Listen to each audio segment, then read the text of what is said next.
Inaweza. Unajua kuna mtu anaweza soma aseme palipo unapoweka. So nataka tu tusome hiyo Injili na itakuwa ni vizuri. 2 Samuel chapter number 9 and verse 4 to 7. 9:4 to 7, 2 Samuel. Yes, thank you. Basi yule nabii kijana akaenda Ramothi Gileadi. Naye alipofika 2 Samuel chapter number 9 verse 4 to 7. Mfalme akamwambia, thank you. Yuko wapi Siba? Akamwambia mfalme, tazama yumo katika nyumba ya Makiri mwana wa Amieli katika Lodebari. Mark the word Lodeba. Mark the word Lodeba. Basi mfalme Daudi akatuma watu, akamuondoa katika nyumba ya Makiri. Watu wakamuondoa mwana wa Amieli katika Lodebari. Basi Mefiboshethi mwana wa Nadhani mwana wa Sauli akaenda kwa Daudi, akaanguka kifudifudi akasujudu. Daudi akasema, Mefiboshethi, naye akaitika, mimi hapa mtumwa wako. Mstari wa 7. Daudi akamwambia, usiogope, maana bila shaka nitakutendea mema kwa ajili ya Yonadhani baba yako, nami nitakurudishia mashamba yote ya Sauli baba yako, nawe utakula chakula mezani pangu daima. Mstari wa 8. Fika tu hapo. Thank you very much. Tupigie chama ni makofi. Amen. Thank you very much. Morgan, pray for the word. Uinuliwe Mwokozi kwa utatu wenye Mungu. Yehova Jireh amesimama mnenaji. Baba unamtumia katika ukuu. Nikatae kila anga za kuzimu, nikatae kila mapepo za kuzimu. Watu ambao wakusikia Injili, watu ambao wako enenda katika Injili. Na kataa kila minuko katika jina la Yesu kapate kushindwa. Yesu unamtumia katika ukuu, unapotenda tuseme ni asante. Ni katika jina la Yesu uliye mkombozi wetu. Amen. Amen. Amen. I'm going to speak on a topic, come out from Lodibar. Tell your neighbor, come out from your Lodibar. Mwambie toka Lodibar. Bwana Yesu asifiwe. Na mahali ambapo tumesoma, Samuel is one of the historical books. Ama ni moja katika vitabu vya historia. Bwana asifiwe. Biblia inasema ya kwamba vile mnaelewa, tunapata taarifa hapa. Ukianza na chapter 9 verse 1. Maandiko inasema ya kwamba Daudi akaingia katika nyumba ama katika familia ya Sauli. Na vile tunaelewa, wewe unajua ya kwamba Saul ama Sauli alimuinda sana Daudi. Bwana asifiwe. Amen. Sauli alimuinda sana Daudi ili kwamba aweze kumwangamiza. Alijaribu juu chini ili kwamba aweze kuangamiza maisha ya Daudi. Biblia inasema ya kwamba Daudi alikuwa mcha Bwana. Licha ya kwamba alikuwa na windo na Sauli, maandiko inasema ya kwamba huyu Daudi, licha ya kwamba yeye alikuwa anawindwa, yeye aliendelea kukaa ndani ya Kristo. Licha ya kwamba anawindwa na adui, aliendelea kukaa ndani ya Kristo. Bwana asifiwe. Alitegemea Bwana peke yake, alitegemea Jehova peke yake. Na ndio maana unapofika unapata ya kwamba Biblia inasema ya kwamba in Psalm chapter number 118 and verse 13, Biblia inasema ya kwamba ulinisukuma nianguke, lakini Baba akanishikilia. Walinisukuma nianguke, lakini mimi nikashikiliwa na Bwana. Haleluya. Daudi alishikiliwa na Bwana kwa sababu alimtegemea Bwana peke yake. Bwana Yesu asifiwe. Naomba Bwana kwa jina la Yesu Kristo, wewe usiku wa leo unayemtegemea Bwana, ninaomba Bwana akakushikilie. Naomba Bwana akakushikilie. Naomba Bwana akakushikilie katika jina la Yesu Kristo. Bwana asifiwe. Kwa hiyo Biblia inasema ya kwamba wakati Saul alikuwa anamwinda David, Biblia inasema ya kwamba kwa sababu Mungu alikuwa pamoja na huyu Daudi, maandiko inasema ya kwamba kwa sababu David yeye alikuwa anamcha Bwana, alikuwa anamwendea Bwana kila saa. Kama kuna watu walijua kumtukuza Bwana, alikuwa ni nani? Daudi. Bwana asifiwe. Na kama kuna watu pia walikosa sana mbele ya Bwana, alikuwa ni nani? Daudi. Bwana Yesu asifiwe. Ukiangalia kwenye historia, watu ambao walikosa zaidi, David alikosa sana. Alikuwa anakosa zaidi kuliko wewe. Alikosa zaidi. Kama ni kuua, aliua. Kama ni usherati alifanya. Kama ni mambo mengi alifanya. lakini kuna kitu ambacho David alikuwa nacho chairman. Kuna kitu ambacho David alikuwa nacho. Alikuwa anaenda kwa Bwana anaambia Bwana, nimekosa nisaidie. Alikuwa anaenda kwa Bwana anaambia Bwana, nimekosa. Bwana nisaidie. Lakini wengi hapa hata akose anakauka tu, anakauka. Hata kisema watu ni washerati, anasema waambie na yeye ni mmoja. Bwana Yesu asifiwe. Ambia mwenzako nitakatana hiyo roho kwa jina la Yesu. Tell your neighbor, ambia jirani yako ukimwangalia. Kuna watu ukimwangalia anaweka vitu hapa tatu ni kama unamkasirisha. Just talk to your neighbor ukimwangalia, ambia jirani yako, ambia mwenzako nitakatana na hiyo maneno kwa jina la Yesu. Bwana Yesu asifiwe. So maandiko inasema ya kwamba Daudi licha ya kwamba alikuwa na wendo na Sauli, na kwa sababu alikuwa anamtegemea Bwana, Mungu akamuinua Jonathan ambaye ni mtoto wa Sauli awe protection ya Daudi. Oh, hallelujah. Bwana Yesu asifiwe. Jonathan alikuwa ni mtoto wa nani? Wa Sauli. Bwana asifiwe. Jonathan alikuwa ni mtoto wa nani? Hebu imagine, the miracle of God. Ya kwamba unawindwa na adui. Huyu adui ambaye anakuinda, mtoto wake ameinuka, ndio akwambia siri za baba yake. Hallelujah. Na kuambia kwa jina la Yesu ya kwamba kama kuna mtu anakuendea kinyume, Mungu atume destiny helper. Yule ambaye atasimama na wewe. Mungu atume destiny helper. Yule ambaye atasimama na wewe. Hallelujah. Mungu atume msaidizi. Yule ambaye atasimama na wewe. Nataka nakwambia, unajua Florence alikuwa saluni. Alikuwa anazungumzia wewe. Alikuwa anazungumza kwako. Unajua wakati ulikuwa unaenda kuchota maji, alikuwa anazungumza kuhusu wewe. Na wewe unakaa ukijua hata kama Florence anakuja ananiambia ya kwamba Mungu ananipenda na kasi smart. Alisema, Bwana asifiwe. Si Mungu akusaidie leo jioni ya leo. Katika mkesa huu upate jawabu lako. Katika mkesa huu Bwana akusaidie ili kwamba uchue ni nani ambao wanakuenda. Bwana Yesu asifiwe. So maandiko yanasema ya kwamba niko na dakika kama 15 zimebaki. Maandiko yanasema ya kwamba Daudi wakati anawindwa alimtegemea sana Bwana. Alisema mimi nguvu zangu ni Kristo. Alitegemea Bwana, akasema mimi sipigani mwenyewe lakini napiganiwa na Bwana. So maandiko yanasema ya kwamba kilio hiki kikasikiwa na Bwana. Bwana akasikia. Bwana akatuma kijana ya Jonathan awe msaidizi wa Daudi. Biblia inasema ya kwamba walifanya urafiki wao. Hakuna mtu angeruka kwa urafiki wao. Wakatengeneza maagano. Kijana ya Sauli ambaye ni Jonathan wakatengeneza urafiki na Daudi kabisa. Hata maandiko yanasema walitengeneza urafiki huo. Hakuna mtu ambaye angeruka urafiki huu. Bwana asifiwe. Si Mungu akupatia rafiki ambaye hata kuruka. Wakati wa shida atasimama na wewe. Wakati wa kilio atasimama na wewe.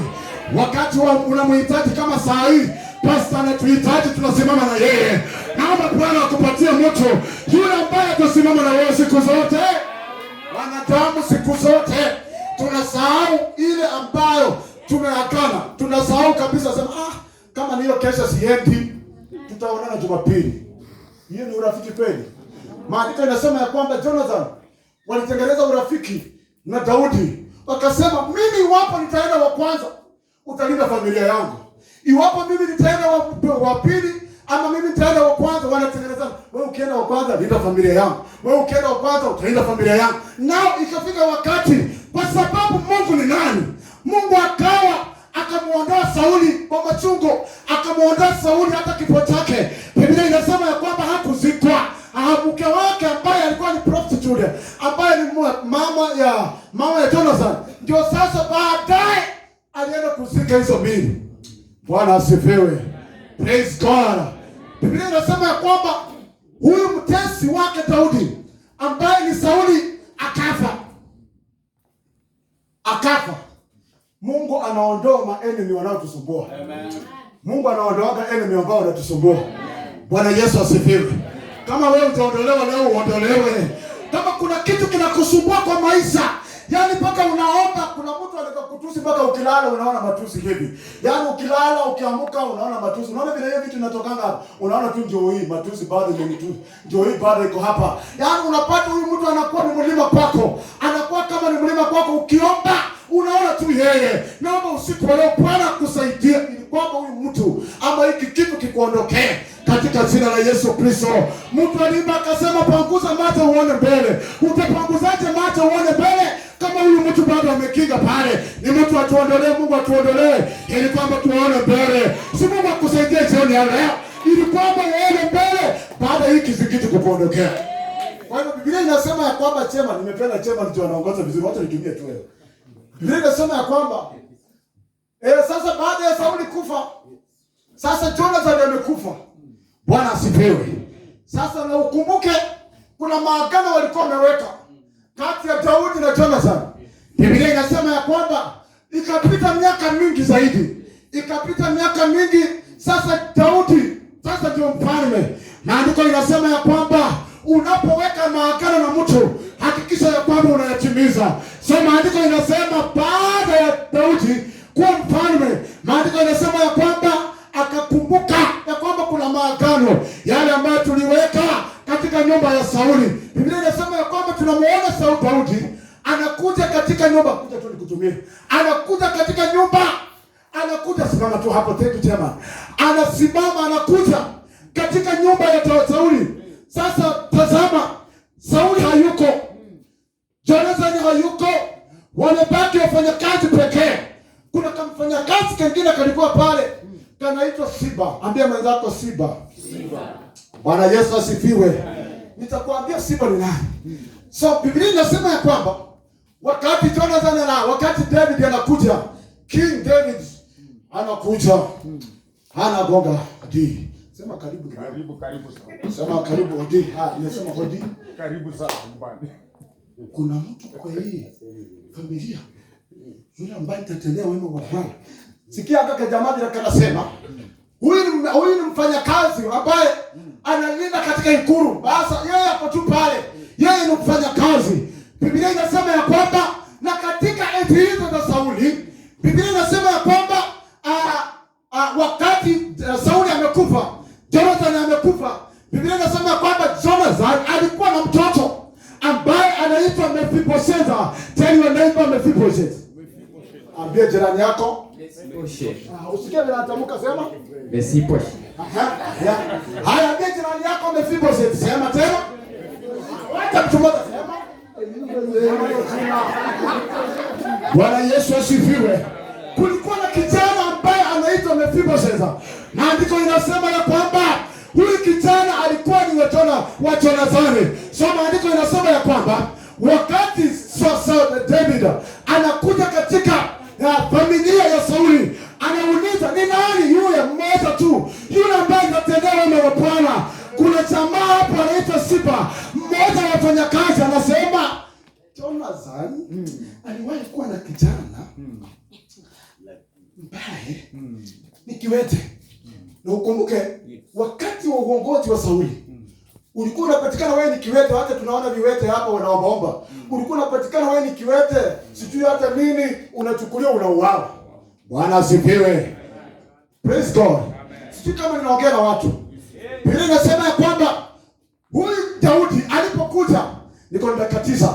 Daudi alipokuja, maandiko yanasema ya kwamba anauliza huyu Siba ya kwamba hakuna hata mtu mmoja katika hii nyumba ya Sauli yule ambaye nitatendea wema wa Bwana. Siba anasema ya kwamba kuna kijana ambaye ni Jonathan anaitwa Mephibosheth ambaye alivunjika miguu.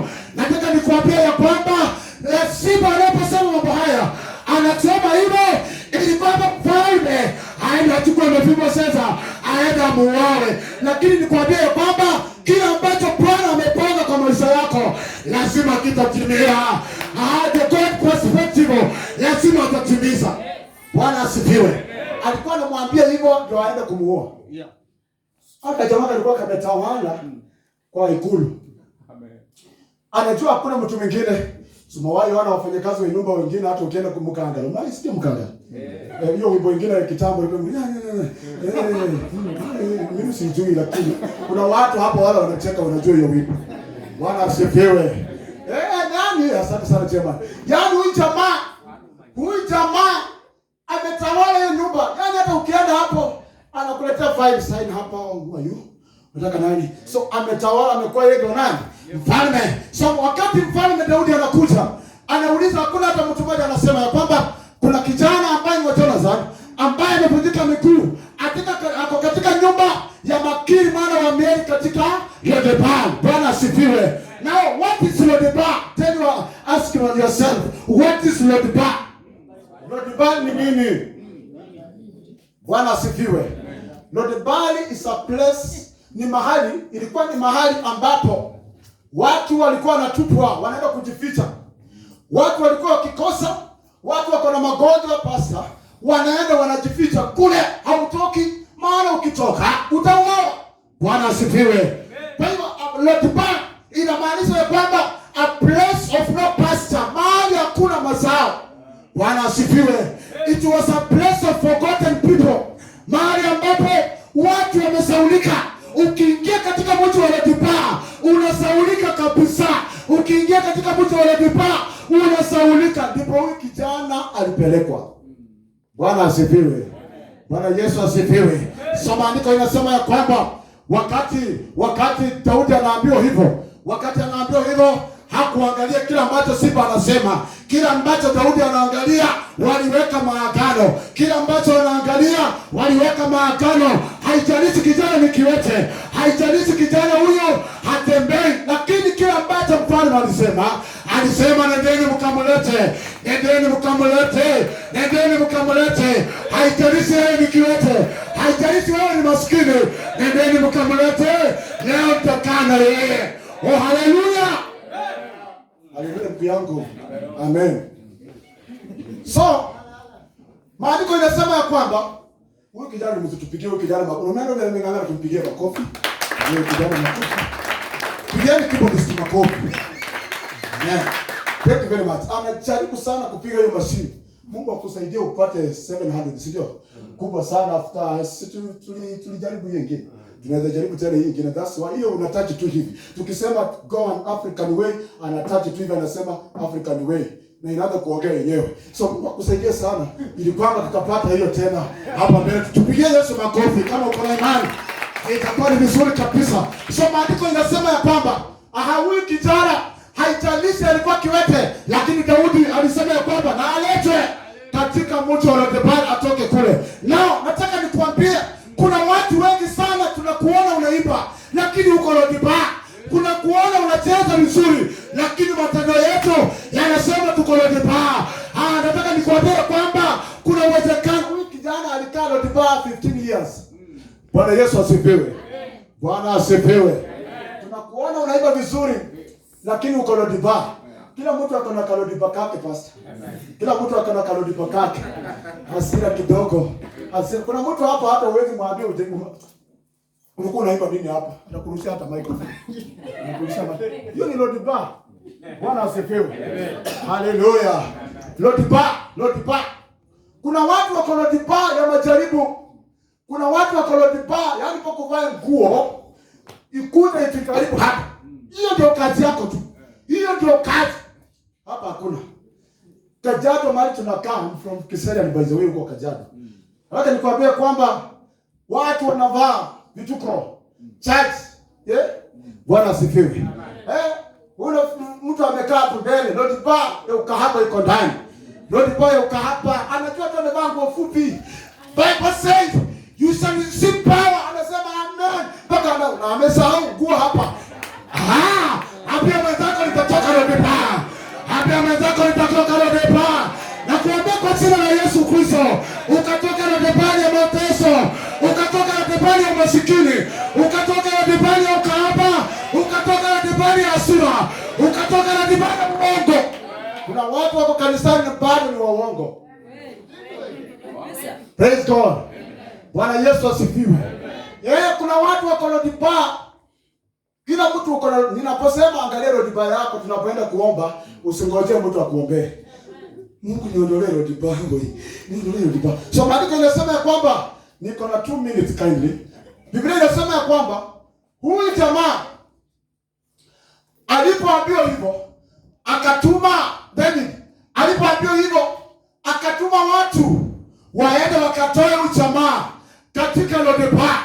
Waende wakamtoe katika Lo-debar. Nataka nikwambie kwamba huyu jamaa ambaye ni Mephibosheth wakati alienda kuchukuliwa, sasa alijua, ulitaka kuniambia alijua nini? Wakati anachukuliwa alijua nini? Kifo. Alijua sasa leo ya kanduke imenifikia, yani mtiriki sasa mimi. Ya kanduke imenifikia sasa. Imenifikia kabisa. Imenifikia sasa. Alichukuliwa, wakati anachukuliwa anajua tu ni mimi na Mungu. Roho yangu na iwe nani mwako wewe, o mwamba mwenye imani. Alikuwa anabeba akipelekwa kwako nitajificha, o maji hayo yaliyo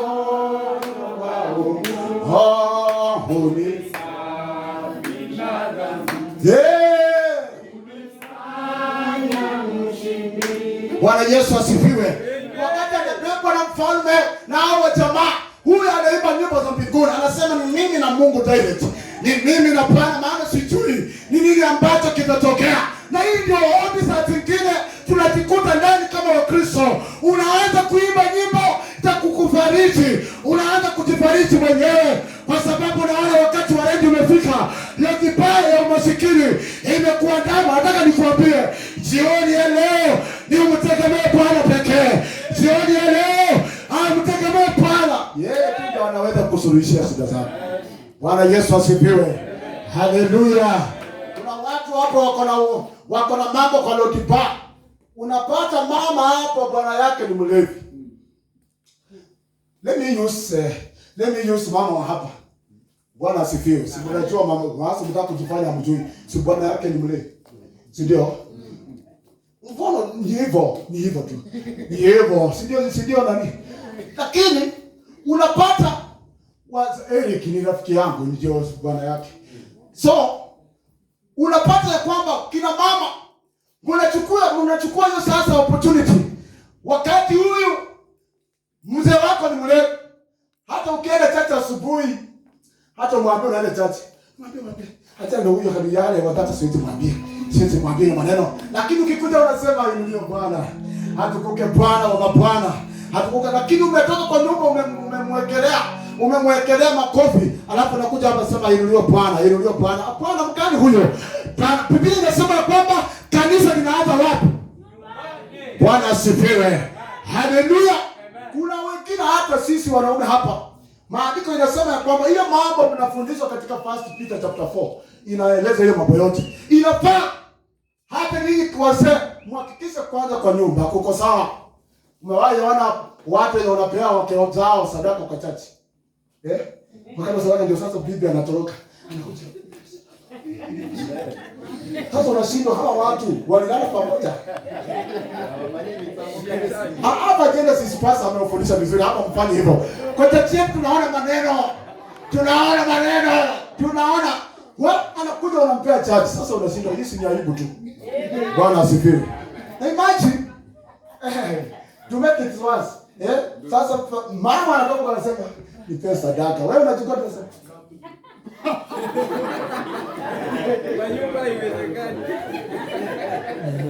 Ambia mwenzako toka Lodiba ya uchoyo.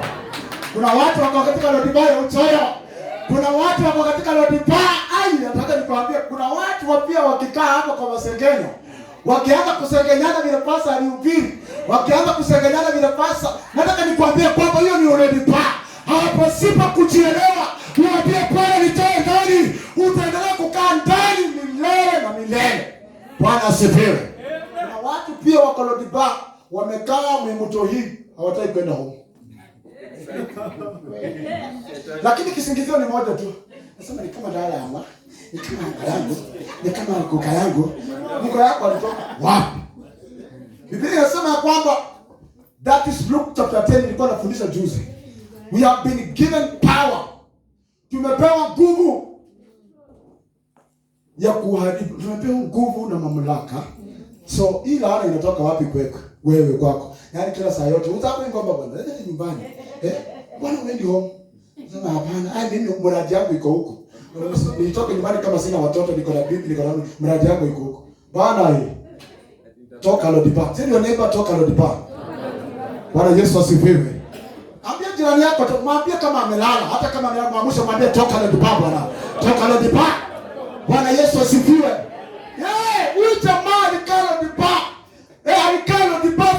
years alikaa Lodebar, na kuna watu wamekaa mpaka 20 hawataki kutoka moto hii.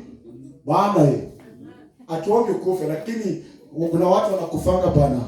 Tunaenda ndio wanaanza kuchanga ile pesa tunachanga za mochari, ndio bado tutachanga pesa za kwenda wapi? Na kwenda kujenga nyumbani. Ampia bwana, tumekufundisha hapa vile umetufundisha hapa, pasa anafundisha vizuri hapa, watumishi wa Mungu anafundisha vizuri. Ametufundisha vizuri ametufundisha vizuri mambo ya matunda. Alafu bwana tunatoka hapa, matunda yenyewe tuyaoni. Nataka nikwambie kwamba you must come out from Lodebar. Lodebar ya umasikini na tuandama. Unapoenda kuomba mwambie Bwana akuondoe Lodebar so that uonekane mtoto wa Bwana. Oh, haleluya.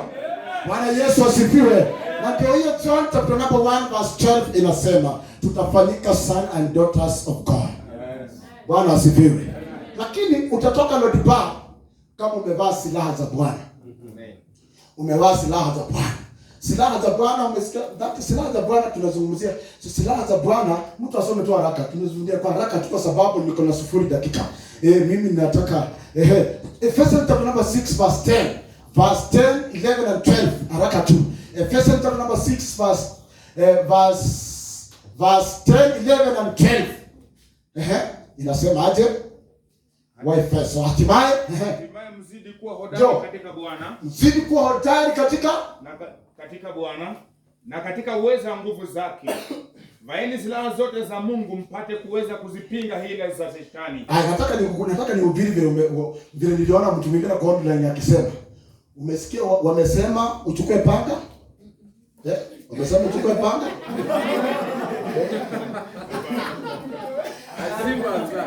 Wamesema uchukue panga? Wamesema uchukue shoka? Bwana asifiwe. Basi na hata Bwana. Kwa maana kushindana kwetu sisi si juu ya damu na nyama. Si ya damu na nyama. Bali ni juu ya falme. Juu ya falme. Na mamlaka juu ya wakuu wa giza. Oh Jesus. Hili juu ya majeshi ya pepo wabaya katika ulimwengu wa roho. Katika ulimwengu wa roho. Amen. Thank you very much, Chairman. Kuvaa silaha ya Bwana, ukisoma pale chini kabisa mpaka mwisho, wanasema number 1, uvae mshipi wa upendo. Na when Paul alikuwa anasema mambo haya, alikuwa anaandikia kanisa la Efeso, anawaambia kwamba the big subject was wajua ya kwamba church is the body of Christ. Unapoingia nyumbani mwa Bwana, ukae ukijua unafanana na Kristo. Bwana asifiwe. Wakati unatoka hapo ukisema mimi ni mwana Genesis. Mwenye mnakuanga na vitambaa mwana Genesis. Amkuanga na sisi PhD. Tunakuanga na vitambaa PhD imeandikwa hapa. Mimi ni PhD. Kwa wapi? Kwa Mathare. PhD wangapi? PhD wangapi? Lakini kila ambacho unafanya kwa barabara huko. Sasa unaharibu mwili wa Kristo. Kila ambacho unafanya huko. Kuna mwingine nilikuwa nimepanda naye kwa gari. Mimi nilikuwa kwa raia. Mimi nilikuwa nyumbani napenda kuvaa sports. So tulikuwa naye kwa gari. Ako mbele yangu na ni PhD. Anasema kabisa mimi mbele. Mimi ni PhD. Mimi ni PhD. Pastor alidai sadaka sana. Sasa anapiga simu sio? Anapiga simu. Pole sana kwa ninasema bila alisema. Anakula sadaka sasa. Anakula sadaka sana. Kanisa. Basi tumevalisha mke wake. Na unajua hapo kwa gari hataki kujua kama kwa hiyo gari kuna haleluya. Ana sauti. Bado ngoe mola kanguchagure.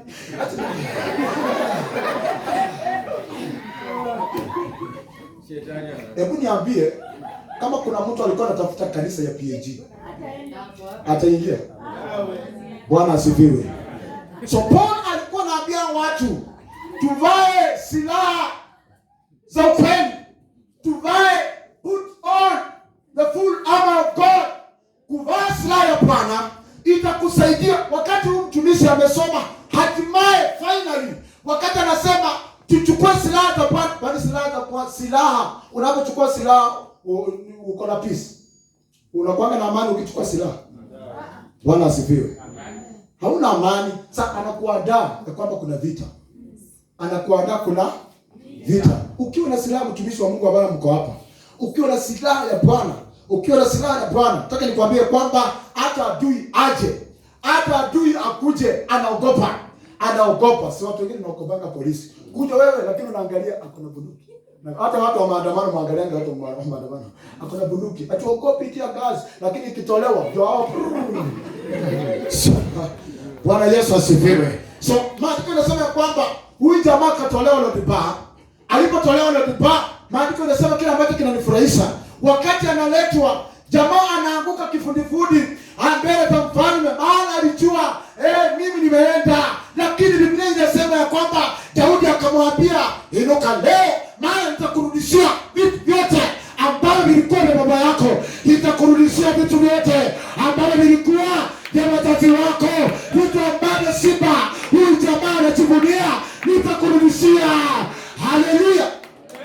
Watu tumepotelea huko, lakini watu wanagawana vitu vyetu nyumbani. Bwana asifiwe. Wanagawana vitu vyetu, unapata mtoto masikio si yako na wewe umepotelea huko. Bwana Yesu asifiwe. Praise God. Unajua sisi wanaume Pastor J. Unajua ninyi wanawake mna akili nyinyi. Unajua sisi wanaume unataka kama watoto watatu, unaona tu mmoja alifanani, lakini wao wanasema tu yake kwa sababu ambia mwenzako toka Lo-Debar. Mama usimame tuombe pamoja na wewe. Simama tuombe pamoja na wewe na itakuwa ni vizuri kabisa. Tutoke Lo-Debar ya mahangaiko. Tutoke Lo-Debar ambaye ya mahangaiko. Kuna watu tunasafa. Kuna watu tunaumia kwa sababu tuko Lo-Debar. Madeni ukiuliza hata huyu jamaa saa hii muuliza uko na tala, uko na hizo ma-apps za loan ngapi kwa simu yako? Nani anafuliza hapa? Hata kuna mwingine ananiambia mimi sina fuliza, mimi sijawahi pewa fuliza, anataka. It's because ako Lo-Debar ya kuomba. Bwana asifiwe. Kwa hivyo nataka leo uombe maombi serious. Unajua ninakuchekesha lakini ndani ninamaanisha kila nasema. So, yaani najaribu kukuweka active so that ujielewe who are you. Bwana asifiwe. Ujielewe wewe ni nani. So, Lo-Debar ya madeni. Mbona watu huwa mnaama usiku?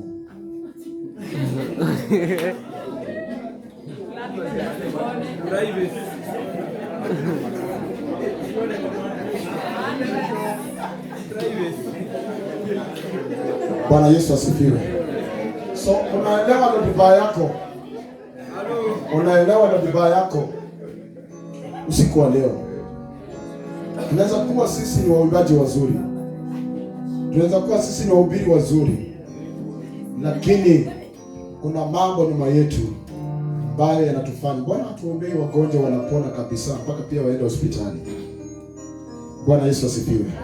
Lakini kuna uwezekano leo hii Mungu akatusaidia tukatoka Lo-Debar. Amen. Bwana Yesu asifiwe. Amen. Tukasaidiwa na Bwana. Vile Daudi alisaidiwa, sisi tunaweza saidiwa zaidi yake. Bwana Yesu asifiwe. Na Biblia inasema kwamba ujikane wewe.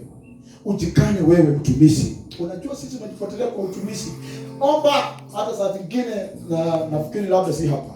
Tutoe sadaka lakini sisi wenyewe tunajisahau. Tutoe sadaka kila mtu leta sadaka. Leta sadaka lakini tunajisahau sisi.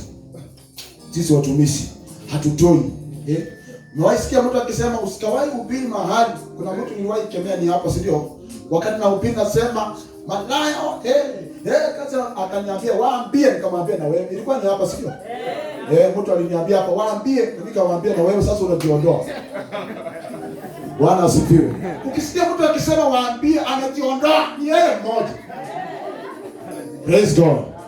So, nataka tu Bwana mikono yako ukimaanisha serious.